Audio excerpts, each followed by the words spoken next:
Hello tout le monde, on se retrouve aujourd'hui pour faire les favoris du mois de mai. Alors je voulais commencer par ce qui va devenir un indispensable avec cette période estivale, c'est le shampoing sec. Alors moi mon préféré c'est définitivement celui de chez Baptiste.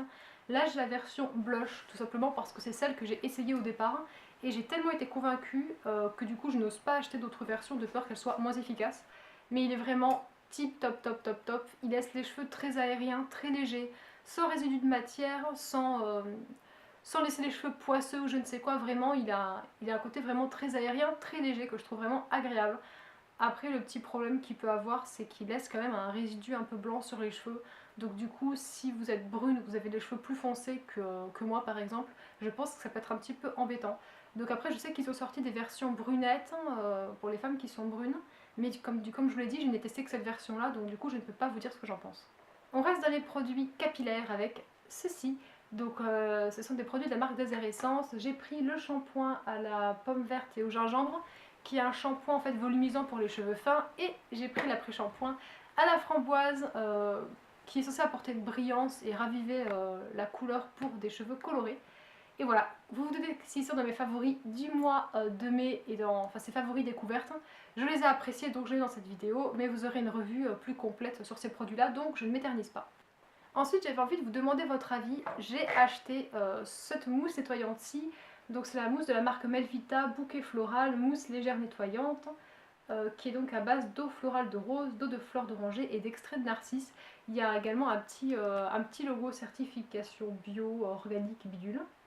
Je sais pas du tout si c'est bien ou pas. En fait, j'arrivais à la fin de mon nettoyant Bioderma Chantilly que je vous avais déjà présenté d'ailleurs dans ma vidéo routine soin de la peau, me semble. Et j'aime beaucoup, il n'y a pas de souci, simplement j'avais quand même envie de changer, au bout d'un moment on se lasse et celui-là me faisait vraiment de l'œil. Donc du coup je l'ai acheté, je ne sais absolument pas s'il est bien, c'est pour ça que je vous demande votre avis. Est-ce que vous avez testé des produits de la marque Melvita et si oui, qu'est-ce que vous en avez pensé?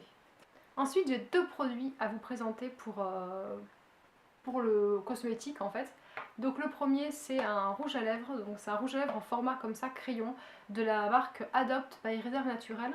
Et c'est la catégorie Lip and Kiss Velvet, donc ce sont des rouges à lèvres à effet mat. Et donc là j'ai la teinte numéro 2, Fuchsia and Destroy, qui est une couleur magnifique en fait. Alors il a un inconvénient ce produit, c'est que quand vous tournez ça ne fait pas sortir la mine en fait, donc vous êtes obligé de tailler le crayon vous-même. Ça c'est un petit peu enquiquinant, je vous le cache pas. Pour l'effet mat c'est la tenue, l'effet mat est là, c'est plus un effet velouté que mat. Et après la tenue, après avoir mangé de toute façon il faut forcément faire une retouche, donc elle n'est pas exceptionnelle. Mais surtout ce qui m'a fait craquer c'est la couleur de ce produit qui est absolument mais magnifique. En fait c'est un mélange entre un rose et un violet, donc c'est plus, comment dire, c'est plus intense, c'est une couleur plus profonde qu'un rose qui a un côté un petit peu Barbie ou un côté un petit peu trop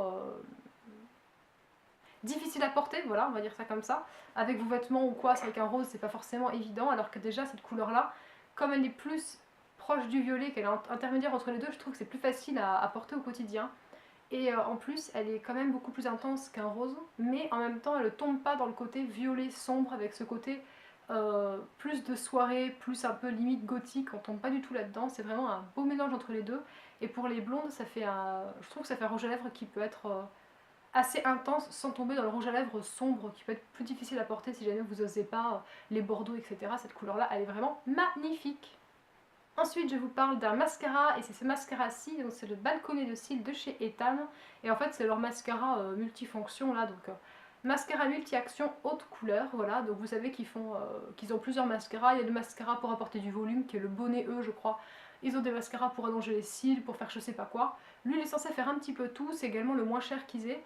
Et franchement, il est vraiment top top, quoi. Alors, il a, comme vous pouvez le constater, une brosse microscopique qui est à peu près aussi large que le bâton en fait, mais elle est vraiment très bien, moi je trouve en tout cas, qu'elle est plus facile à manier que leur grosse broche, leur grosse brush, leur grosse brosse notamment du volume bonnet E là, que je trouve horrible. La brosse elle est énorme, c'est impossible de faire son maquillage avec ça tellement la brosse est énorme, on n'arrive pas à attraper ses cils, ça se fout partout sur la paupière, enfin je trouve ça très mal fait.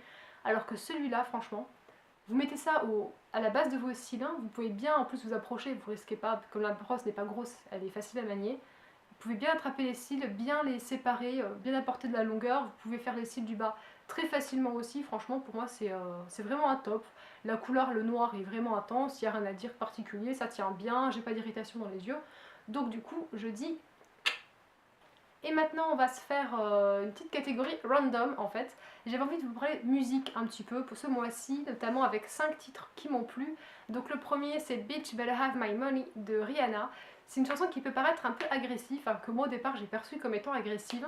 Mais finalement ça m'a fait rire parce qu'elle joue un peu la gangster de rue, vous savez la fille là, qui est avec son gang et qui du coup deal de la drogue plus ou moins à Los Angeles, des trucs comme ça. Alors que bon, voilà, Rihanna c'est juste une star bourrée de thunes.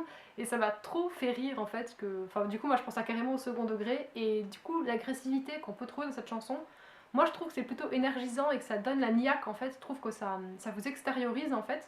Et voilà, je trouve assez sympa. Enfin moi je me marre quand j'écoute la chanson, donc je voulais vous la partager. Après, dans un registre complètement différent, j'ai Crazy in Love aussi, de Sophia.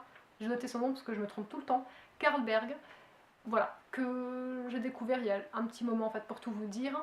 Donc sur Spotify, parce que c'est en gros sur Spotify que j'ai découvert tout ce dont je vous parle. Donc sa chanson notamment qui a été utilisée pour la bande son, enfin la bande annonce de 50 nuances degrés, chantée par Beyoncé. Mais moi je trouve que la version de Beyoncé elle est trop langoureuse, trop, trop T-R-O-P, voilà, trop. Vraiment c'est, je trouve que c'est surjoué en fait. Je trouve que les pauses sont trop longues, elle fait trop la femme fatale, c'est limite si elle soupire pas à chaque fin de mot, enfin je trouvais ça lourd en fait. Et celle de Sophia, je trouvais qu'elle était plus neutre mais qu'on conservait quand même la beauté de la chanson, donc du coup je l'ai beaucoup appréciée. Après, maintenant que je m'y suis habituée, j'avoue que j'aime beaucoup celle de Beyoncé aussi, voilà. Mais dans un premier temps, celle de Beyoncé, je la trouvais vraiment trop lourde. Et celle de Sophia, je l'aimais beaucoup. Donc si jamais vous avez du mal avec Beyoncé, essayez celle de Sophia parce que franchement, elle est très jolie aussi. Et après, on change de registre, on passe dans la techno plus, avec du coup Red Eyes de Thomas Azier, qui est une chanson. Comment je pourrais dire ça? Alors, c'est de l'électro. Mais c'est pas de l'électro avec des basses, c'est pas de la dubstep, on n'est pas du tout là-dedans. Euh, D'ailleurs, est-ce que c'est vraiment de l'électro? Je ne sais pas, je ne suis pas spécialiste dans les styles musicaux pour vous dire ça. Mais en tout cas, c'est une chanson qui est assez entraînante, qui est assez énergique. Je trouve que c'est tonique en fait. C'est un peu bizarre quelque part. Mais ça reste... Comment dire ça? C'est bizarre parce que c'est un peu minimaliste en fait. C'est-à-dire qu'il n'y a pas énormément, c'est pas saturé, ça fait pas boum boum boum, c'est pas du tout comme ça. Moi je trouve que c'est très agréable à écouter. J'aime beaucoup l'artiste en plus, du coup j'ai essayé de découvrir d'autres de ses chansons.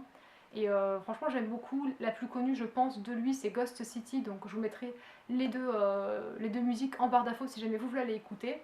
Un peu dans le même style, il y a Shots de Imagine Dragons. Donc là on retrouve un peu l'état d'esprit du groupe, mais c'est un peu différent.